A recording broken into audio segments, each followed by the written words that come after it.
Tonight, Video West looks at the ultimate drug, television, as we view the technology and the talent that keeps a society turned on.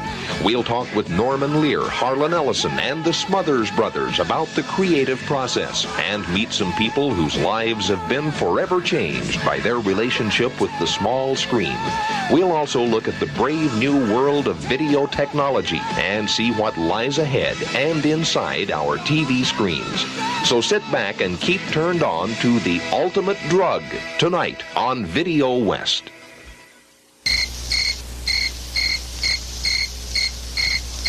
Television is so obsessed with keeping up with the present that it's easy to forget that it has a past, too.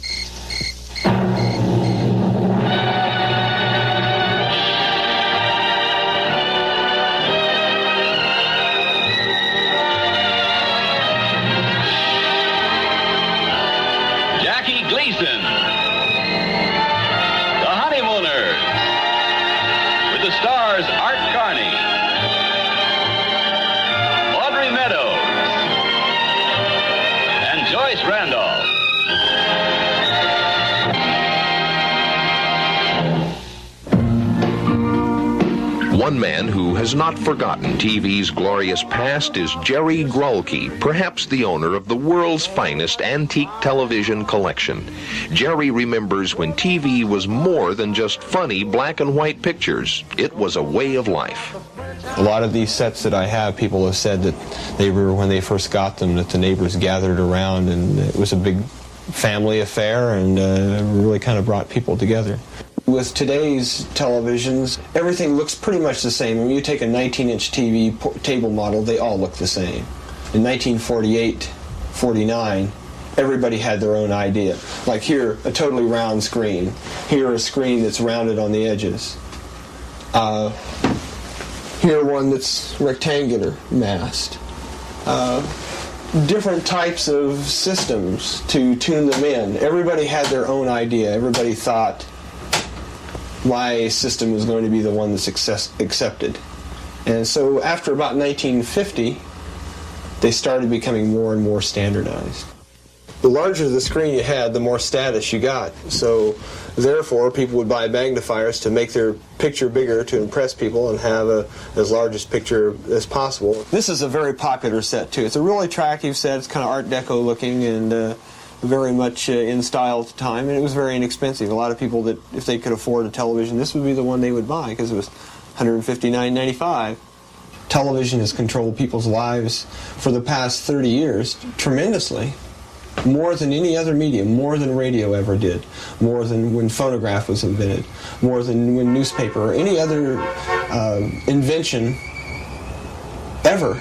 Television has developed this more than anything.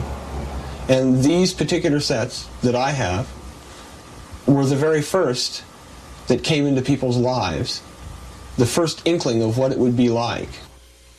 Looking back, it seems that Philo T. Farnsworth was born to invent television. At the tender age of 14, he envisioned what other established scientists could not, the ability of scanning electrons to encode and transmit an image. 1 year later, he astounded his high school chemistry teacher with this diagram describing the theory. Driving headlong toward his rendezvous with history, Farnsworth set out to make his vision a reality. Working in this San Francisco building, he reached his goal in September 1927. Using this tube, his so-called image dissector, he succeeded in creating the very first television picture. Farnsworth's wife, Elma, and son, Philo, remember him proudly. The next year, which was September 1st, 1928, he had a press conference and brought the press in, and then it was written up all over the country. It really took the public and the press's eye because here a young man of 21, as he was then, had done something that the big corporations hadn't been able to, even with all their money. He accomplished this thing. He started trying in 26, and he got it in 27 at a cost of $25,000. I mean, it was really a heroic effort. This was indeed the first place that TV ever happened. And did the man who invented television know what he was getting us into? It seems, remarkably, that he did. He was a very foresighted person. He thought things through very carefully, and he told me when before we were even married that he was going to change the world. How many hours a day do you watch TV? About one. One? Why? Because it's not much. Okay. It's not much to look at, huh? Yeah. How many hours a day would you say you watch TV? 12. You watch TV 12 hours a day? Oh, I like TV. Weekdays, about 3. It's like yesterday, Sunday, 12, 14. 12, 14 hours on a weekend day? Yes, that's what I did. Yesterday was 14. Really? How many hours a day would you say you watch TV? About 5, 6. You know, almost the whole night, really. Yeah? You know? You like it a lot? Yeah, there's nothing else to do, just watch TV. You know? What would you do if you didn't have TV? 12 hours a day you watch TV and you sleep about 8 hours a day? That doesn't leave much time to do anything else. Yeah, my mother said I'm a TV addict. Yeah? You are a TV addict, I think. Have you ever tried withdrawal? Yeah. You know what you are? You're a screenie. You've been brainwashed by the Reverend TV screen. Yeah, I believe so.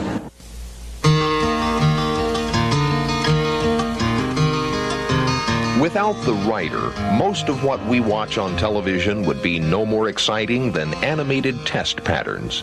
Few writers have written for and about television with more success than Harlan Ellison.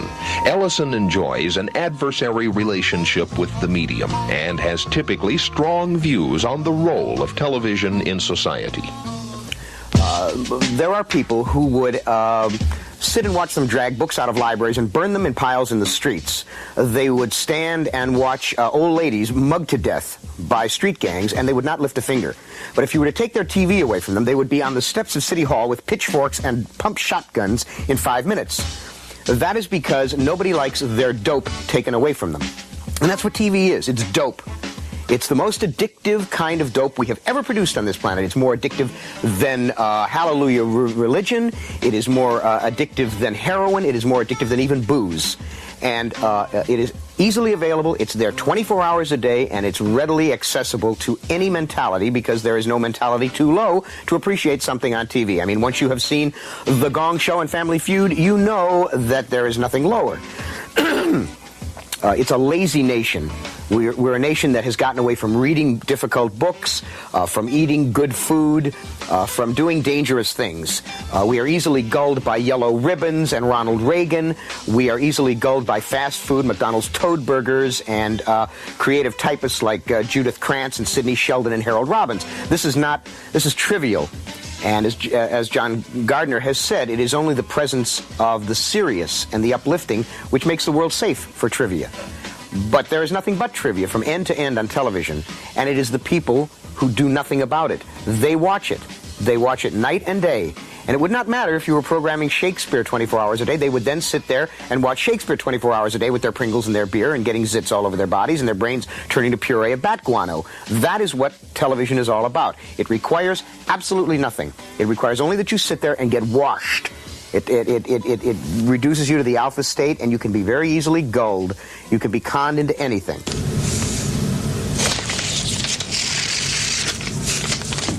So many shows to choose from, aren't there? There just aren't enough hours in the day to do all the viewing you want and still accomplish all the other things you want in life. Do you sometimes wish there were a way of watching TV and films faster? Well, now there is. At the ValNormal Viewing Dynamics Institute, we've developed special speed watching techniques to enable you to watch video and films 10 to 12 times faster than you do now. Imagine an entire evening's viewing in just 15 minutes.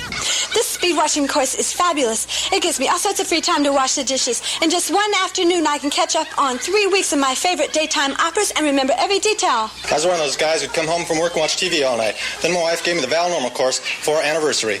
Now I find I have a lot more time to sleep. ValNormal invites you to a special introductory session in your area. You'll see Gone with the Wind and Roots in their entirety in just one 30-minute session. We're confident this introduction will convince you to enroll in this remarkable course. Here's where to enroll in your area. That's ValNormal Viewing Dynamics Institute, Suite 11, Hotspot Motel, Friday and Saturday, 9 p.m. Call 415-957-7770. How do you think television's affected our society? Made me a little lazier. Makes everybody lazier. Puts everybody in a place where they don't have to make no effort. There's a lot of crazy people here. You know that? And it's all because of television. Our kids are little runts because of television. You really think so? Yeah, I know some. You have kids? No. Really turned the kids around as far as they seem to just be vitty idiots, I guess, as Jersey Kaczynski would say. Another writer who has given television serious thought is Jerzy Kosinski, the author of Being There, perhaps the ultimate fable of the passive TV generation. Kosinski sees Chauncey Gardner as more than a literary character. He is a warning. The idea for Being There was triggered by the public opinion poll released in the mid-60s by McCloskey here in California, in which 86% of those who voted for him admitted they did not know his views and voted for him only on the strength of his appearing honest on television. What I like about Being There was that Sellers managed to convey the medical dimension of someone brought up on television. Passive, verbally restricted, non-driven. We need visual element in America, and not only in America, in the Western world, somehow to reassure us that things are not profound. We don't want things that are profound, because you cannot detect anything profound from the visual image. You cannot. What I'm basically saying is that the image is by its nature presentational. It's not consequential, it's non-logical. People watching our program right now don't know when it took place. It's not important. They watch it now. They see only what they see. There's no past and there's no future to it. This is what I think what the Western world is finally, I think, deserving to have. It deserves a flat surface presentation of reality. That's what we are getting. I'll be right there. Jeopardy! You want to play? Come on, let's go. Let's go. Jeopardy! All right. Want to play? Yeah. All right, let's go. Players, are we ready? Yeah. Okay, then what do you say? Let's play Jeopardy! So remember, players, in this game there is one daily double hidden somewhere on that board. How many? One! Where? On that board. What? A daily double. Right. Okay, who won the toss of the coin? Ray, you won the toss of the coin backstage. You got the right to select the first category amount. Good luck, and go. Dun, dun, dun, dun. TV Bob Bodine is a devotee of that most peculiar American art form, the quiz show. He's attended countless game shows, collecting and mounting the tickets as souvenirs of his rites of passage. Bob is a true believer of television, though it has affected his life in a rather unusual way. I tend to live a game show existence of sorts. I'm known in my dormitory as TV Bob, and I can usually come up within a couple of seconds with some type of game show reference for just about anything. I carry a little portable bell with me in certain situations, and when someone says something that's intelligent or bright, I'll give them a ding on the bell. I'll say, right answer. Or when someone says something rather dumb, I'll go, ooh, no, I'm sorry. That's incorrect. Try again. Something like that. I've been watching TV since I was yay high. I call myself the world's first boob tube baby. And when I was 6, my parents took me to a TV taping in the Ed Sullivan Theater in New York, and the show was Password. And I was so awed by the whole lights and cameras and action, so to speak. And since then, I've been hooked. I go to TV shows all the time. I work in television, and I've made my room a museum to television as best I can. Okay, Ray, with $120, you're the champion. And Don Pardo, what does he win? Well, you and a companion will fly luxurious Mexicana, the airline most people fly to Mexico, on your trip to Puerto Vallarta. Yes, you'll spend 2 luxurious weeks with a deluxe condominium suite at the Posada Vallarta in Puerto Vallarta, Mexico. And when you return from Puerto Vallarta, you'll have a brand new car. Yes, it's a 1981 Chevrolet Chevette with 18 new standard features. Get a name-rated white wall tires, front bucket seats, 1.6-liter engine, carpeting, and much more. Chevy Chevette, it'll drive you happy. Back in the late 60s, Tom and Dick Smothers were regarded as the cutting edge of alternative network programming. and they paid the price by having their programs censored and then canceled entirely. Looking back on those days, they recall the kinds of people who tried to dull that cutting edge. They dealt in words and not in ideas. And when we did our first half-hour sitcom, we couldn't say a word like crazy. They said, "You can't say crazy." I said, "Tommy, you're crazy. You can't tell your brother's crazy because there might be crazy people out there watching, you know." And they were serious. You can't offend these people. I mean, they had parents. They're writing letters. I mean, it was incredible. The problem was in the level of the network censors, the programmers, who hadn't been used to new ideas or new concepts or doing social commentary, or these groups. So CBS called me, I guess it was about 6 or 8 weeks ago, and they said, "We want you to write a miniseries, $360,000. I will say that again slowly. $360,000. Now, I don't know, I can't picture in my mind $360,000. When I think of it, all I can see in my mind is a big nickel, okay? They called me and they say, "We want you to do a mini-series, anything you want to write, anything you want to write." They wanted fantasy or science fiction, something like that. They said, "All we require is that you use latest state-of-the-art." I said, "What?" They said, "Use latest state-of-the-art." I said, "Well, I use a typewriter. Papyrus and quills are so hard to come by." They said, "No. After I got through this semantic jungle, I found that what they were talking about was special effects. That they had all kinds of crazed special effects, laser blasts and robots and a lot of metal things. And they wanted me to put a lot of things that made booms in space, the vacuum of space, where there is no sound. And as long as I would do that, they didn't give a damn. They didn't give a French fry in hell what the story was about. I mean, I could have had talking mice. They didn't care. And I said, put it in your ear and get out of my face. Just get back in the wind and leave me alone. The name of the game in television is how do I win 8 o'clock Tuesday night? That's all. And that translates, of course, to profits. How do I deliver to the stockholders a better profit statement this year than last? But that's the name of the game for every industry in America right now, solely. For each executive officer of each major corporation in America, the name of the game is how does this quarter beat the profit statement of the last quarter? So long as that's the name of the game, satisfying a public, helping ennoble, to use your word, to ennoble and inform and to help with the future is not in anybody's mind. There were moments on television constantly, and there still are. There's a show called Hill Street Blues that is on right now, and I think it's about as high up the mountain as you're ever going to get in television. It's an astonishing piece of work, intelligently done and brilliantly directed and very creatively done. I'm sad to say I haven't seen my friend Grant Tinker's Hill Street Blues, but everything I hear about it and read about it, and my closest friends who have watched it, I'm not an inveterate television watcher. After spending all of those years working 6 nights a week taping and rehearsing the 7th, 8th, and 9th nights, I'm not in the television habit. I see something when I hear about it and I throw a cassette on it. But Hill Street Blues, I would have to believe is wonderful from everything I've heard about. I wish I could say I saw it. When quality does emerge on television, the phrase "too good for TV" is often heard.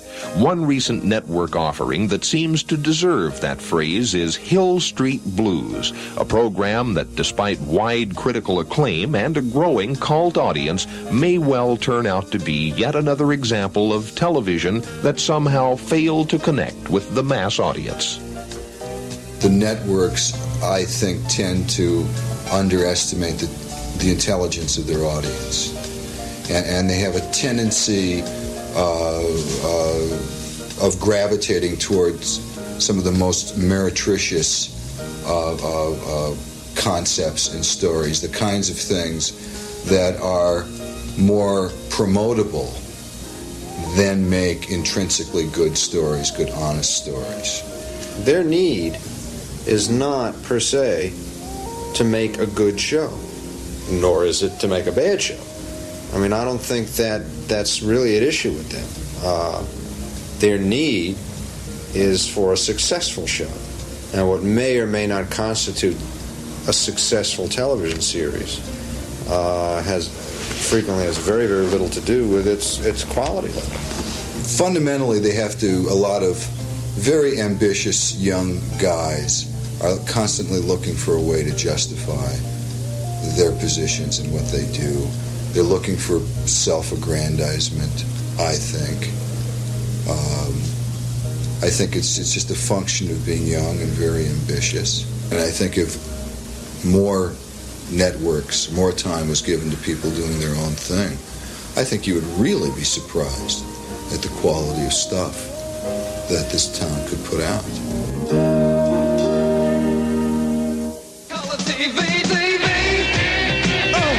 Television is in a state of expansion.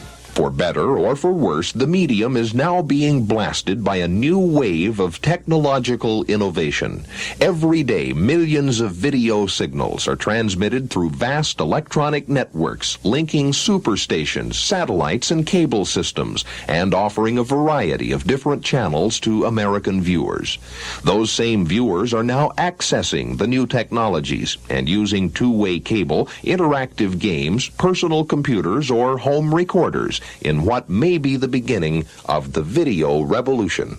You're going to be using your television set to retrieve an awful lot of information. You're going to be having access to libraries and other data banks. You're going to be able to pay your bills out of your groceries. You're going to be able to do many of the transactions that require movement now and face-to-face contact. You're going to be able to do electronically by using your screen and just a keyboard to be able to punch in the keywords. So it's going to be an electronic age. The TV set of the near future will be just one part of a modular component system, much like a stereo system, with plug-in options such as video cassette recorders and video disc players. Press a button and the screen becomes a video game board, or a home computer, or even answers the telephone. Hello? Who's this, please? Hubie Brown? Congratulations, UV Brown! You've just won a free world cruise! What? Watching TV, superheroes! Every day, more and more films and television programs are released on video discs and cassettes, available almost like books from specialty stores and video clubs. Consumers are already subscribing to video magazines, such as Video Fashion Quarterly or Instant Replay. Cable News Network Atlanta, Ted Turner's new operation. Instant Replay is going to take you there, talk to the people who make it work, find out how the state-of-the-art equipment they're using enables real video journalism to take place. Today, about 20 million homes have cable TV, and that number is expected to double by 1984. The combination of cable, satellite, subscription, or pay TV is turning the home screen into an information terminal, offering a variety of specialized channels to the consumer. Movies, news, sports, arts channels, as well as children's, ethnic, religious programming, and shop-at-home services, all in addition to the already existing broadcasting fare. So the police department's going to get a channel, and the fire department's going to get a channel, and the PTA is going to get a channel. And that means all of us are going to have to learn to deal with and learn how to make media better, because it's going to be a more important part of our life. One possible vision of the video future is interactive. The viewers are in control, flipping, pinging, or zapping their way through a video game, or talking back to their TV via two-way cable, such as Cube, a multi-channel cable system allowing for interaction between viewer and programmer in such areas as local politics, education, and security. One of the things that attracts me very much about the new video media is that it breaks it down to a much more personal kind of experience. You can be on either side of the camera. Thanks to the development of cheap and simple home video cameras, every TV viewer can now become a TV maker. Think of the local cable channel as CB Radio with Pictures, a bustling outlet for those who feel they have something to say on television. Others will find home video of a far more personal use as family entertainment or as a means of self-expression. What we're really doing right now is we're learning the language and the syntax of expression, okay? You're learning it, I'm learning it, everybody's learning it. I'm convinced that there is an archetypal visual language of images and symbols that is relative to every human being on the face of the earth.